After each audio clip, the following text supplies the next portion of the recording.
A poor miller had 3 sons.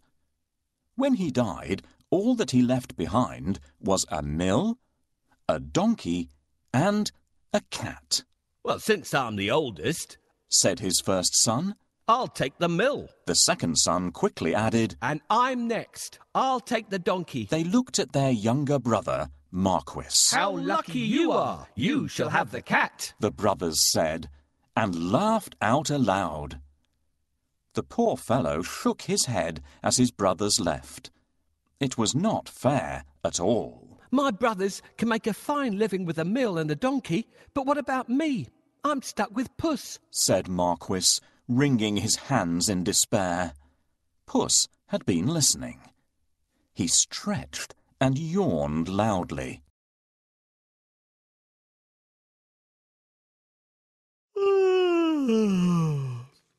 Now, you won't have to worry when I'm around.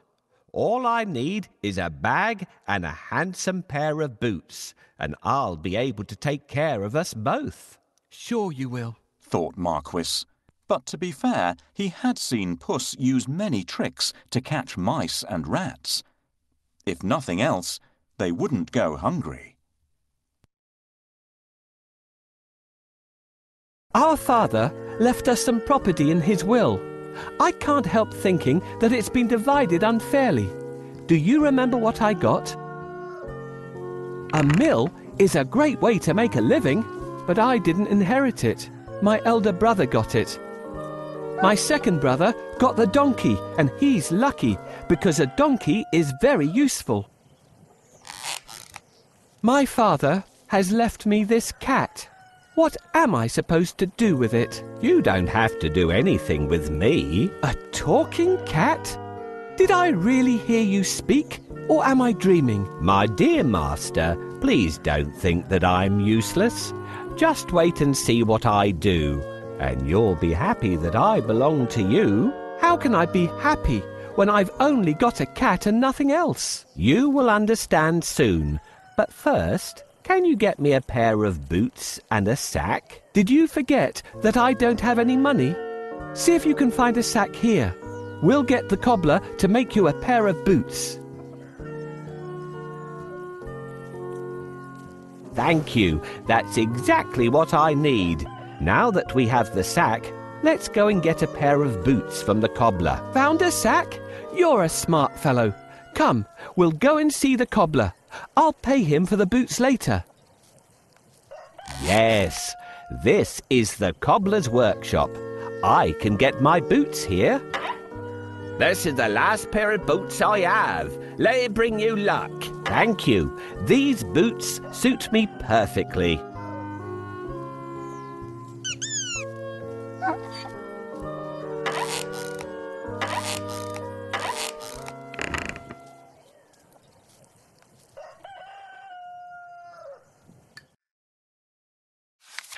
Soon the cat was given his own pair of boots and the new bag that he had asked for.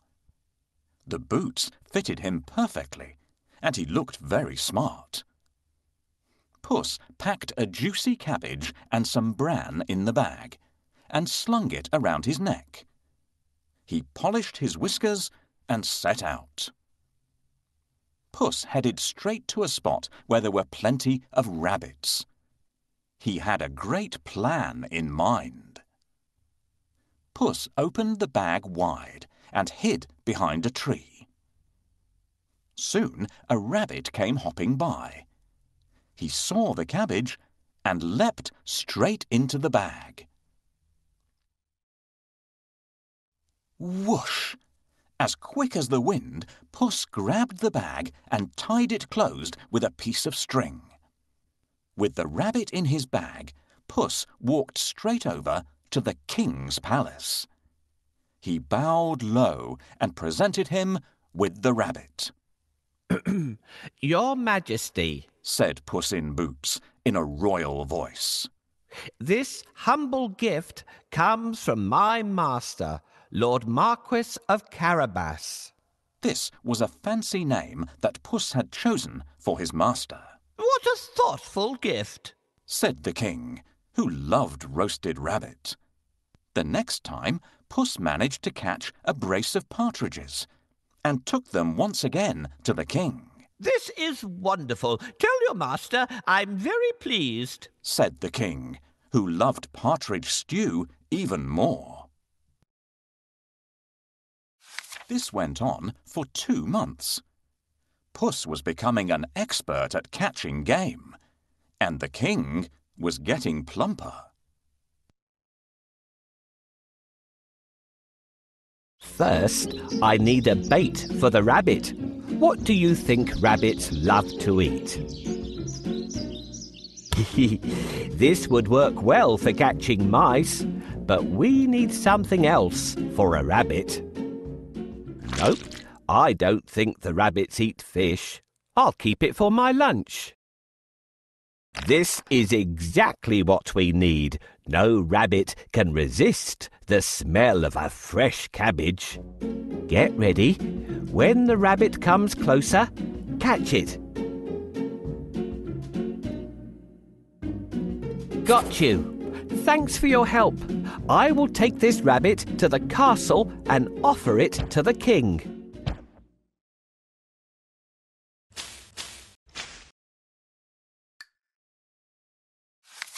Puss knew a lot of things. He was such a clever cat. For instance, he knew just when and where the king would be out riding in his carriage with his daughter. "I think that the Marquis and I should go out for a walk today," thought Puss one sunny Saturday. Puss took Marquis down to the riverside and spoke to his master. "Today could be your lucky day. If things go to plan, you'll make a fortune," said Puss. Clip, clop, cling, clang. Puss heard the sound of a carriage approaching. They both looked into the distance. It was the king's carriage. "What should I do?" Marquis asked, ready to obey. He had grown happier with the food Puss brought in every day. "Go and bathe in the river. I'll take care of everything else," said Puss. "Is that all?" cried Marquis. He pulled off his clothes and jumped into the river at once. Splash! Quickly, Puss hid his master's clothes behind a rock. "Help! My master is drowning! Somebody save him!" Puss wailed. He was trembling from head to foot. The king recognized Puss at once. He remembered all the lovely meals he had enjoyed thanks to the cat. The king jumped out of his carriage. "Go and save him, quickly!" the king said to his servants. Puss said to the king, "Your Majesty, some nasty thieves have stolen my master's clothes." "Is that so? Don't worry. I'll find a suit for him," said the king. He ordered one of his servants to fetch some fine clothes. Soon Marquis was pulled out of the water, and the king's servant handed over a handsome suit for him to wear. As soon as Marquis put on those clothes, he looked just like a prince. He stood tall and handsome and smiled shyly at the princess. Surprise, surprise, the princess fell head over heels in love with Marquis.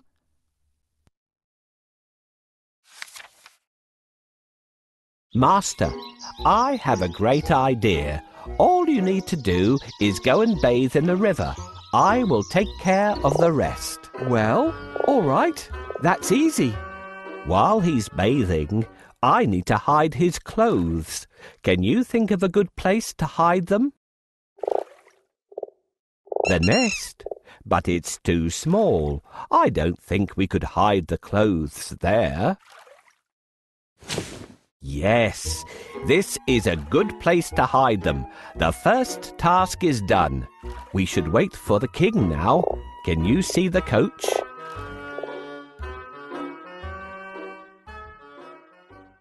"Your Majesty, please help!"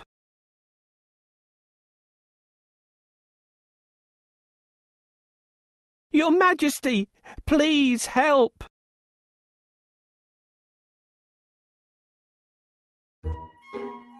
My master is drowning!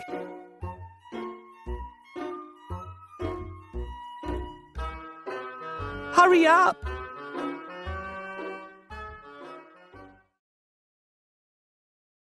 Your Majesty... Coachman, stop here! Somebody is calling for help! Help! Someone, help me! Your Majesty, I'm Puss in Boots. Do you remember me? My master decided to bathe. He went into a deep place, but unfortunately, he can't swim out of it. Ah, I remember you.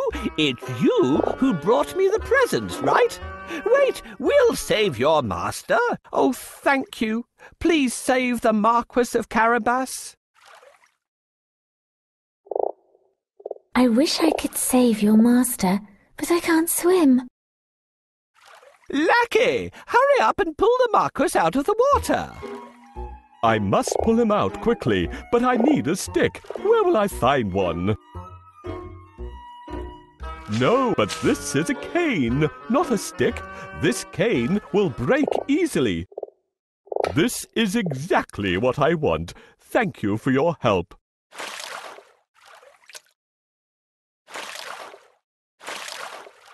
Here you are, dear Marquis of Carabas, safe on land again. Your Majesty, while my master was swimming, his wonderful suit has been stolen.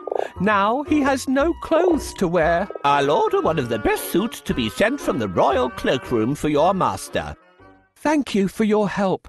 How can I pay you back? We would be delighted if you could join us on our journey. What do you say? Oh, of course. My master would be pleased to accompany you. Yes, I'd love to take up your offer and get better acquainted with you and your daughter. Then take a seat and let's go. I'm pleased to meet you, dear Marquis of Carabas.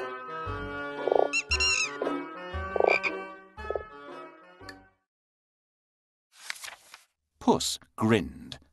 Things were going just as he had planned. But he had more work to do. If you will excuse me, I'll go and make suitable arrangements to receive our king at the castle. Puss said.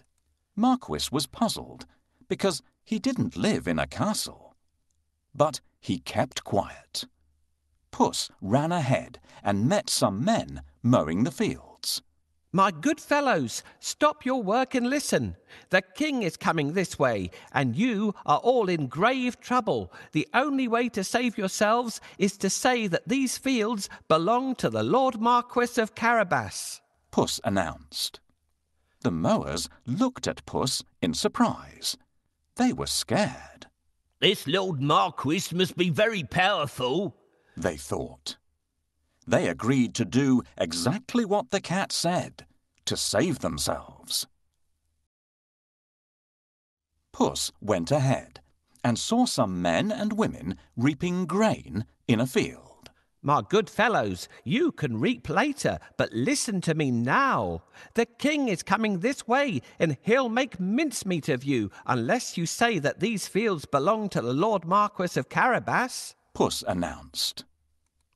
The reapers were very puzzled, but they definitely did not want to become mincemeat.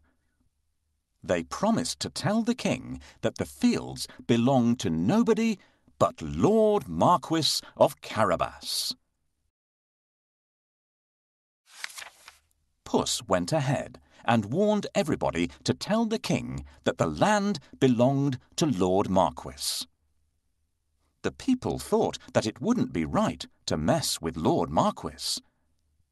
They decided to do exactly what the cat asked. But Puss had still more work to do. Huff, puff. He ran all the way until he reached a huge castle. Can you guess whose castle it was? Yes. The castle and all the lands belonged to a fierce and powerful ogre. But Puss was not scared of the ogre. He knocked at the castle door. Blim, blam. 2 guards opened the door. I'd like to pay my respects to your mighty master, said Puss. The guards knew that the ogre loved anybody who admired him.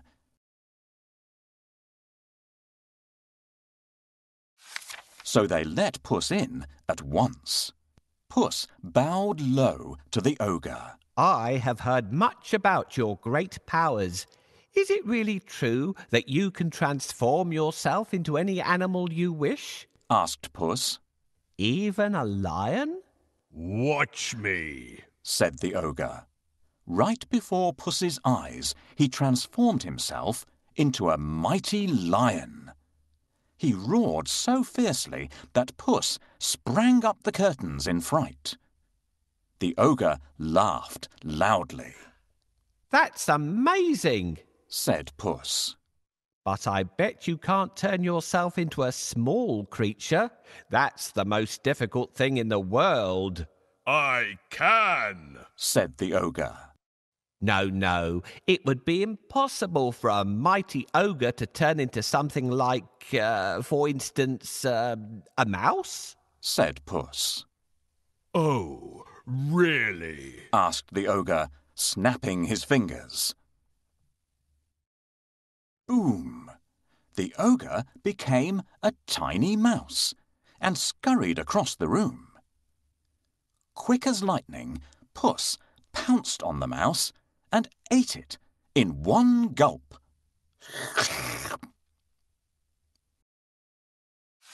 Puss licked his lips. He clapped his hands 3 times and summoned all the people living in the castle. The ogre is no more, Puss announced. Will you accept Lord Marquis of Carabas as your master? He is kind and just, good and generous. The guards, maids, cooks, servants, and everyone else in the castle looked at Puss in surprise. But they nodded at once. They had never really liked the ogre anyway. Puss ordered everyone to prepare a feast for Lord Marquis and his very special guest, the king himself. The coach with the king, the princess, and my master will be here soon. I have to wake up the ogre right away.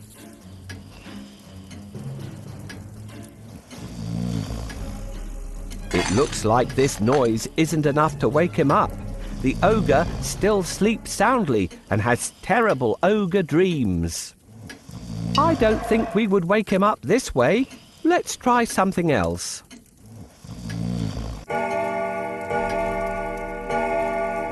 What? Who woke me up? What are you doing here, cat? How dare you disturb me? I have heard that you are a master of magic and can turn into any animal. Is that true? That's true indeed.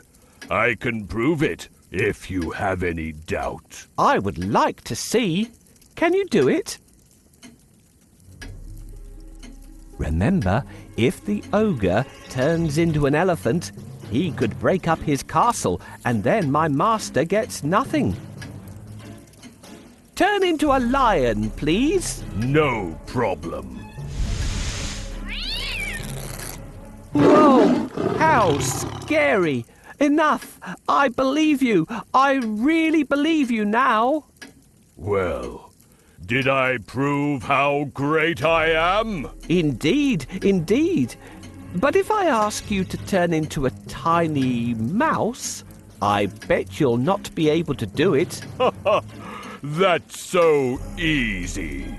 Watch me. Help me catch this mouse before it turns into an ogre again.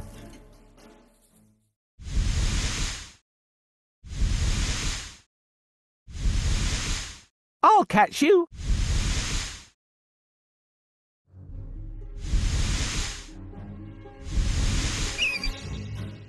Hooray! Now my master owns this castle. I'm smart and handsome. I'm the one and only Puss in Boots.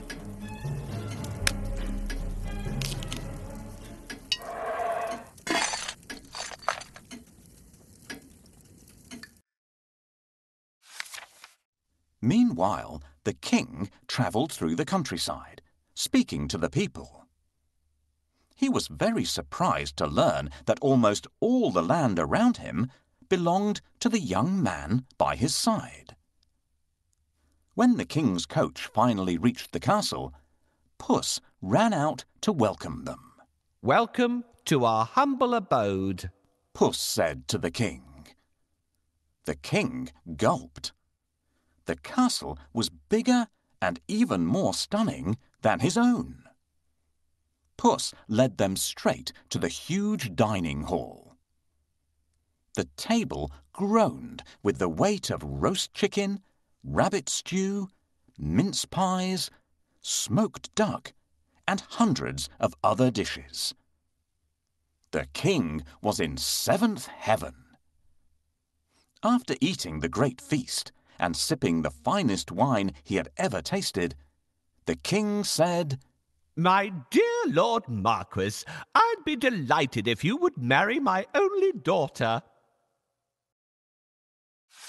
Marquis smiled at the princess. I will if the princess wishes to live with me, said Marquis shyly. The princess was so happy that she wanted to dance all around the castle.